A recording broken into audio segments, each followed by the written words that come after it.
Hi friends, welcome to Ftopreview.com. In this video, we're learning how to delete a file in Windows 11 laptops. Okay, and I'm simply opening my folder.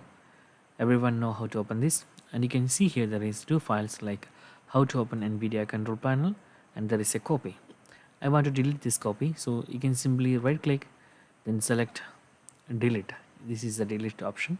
You can see that Windows 11 those cut, copy, rename, and share options is here.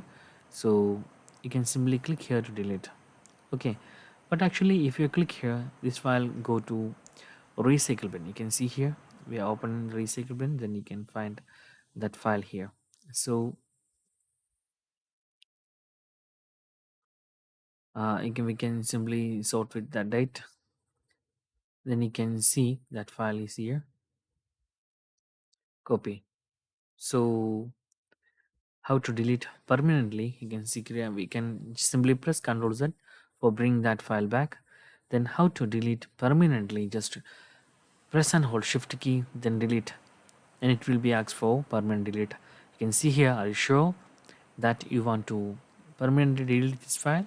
You can simply click here yes, so that file is deleted. And go to recycle bin once again, then you can see there is no file which is we are deleted. So in this way you can simply delete a file temporarily or permanently from your Windows 11 laptops. So that's guys very simple tutorial, and if you need any kind of Android or iPhone tutorial, just comment below. I will post my replays as videos so you can easily watch and understand it.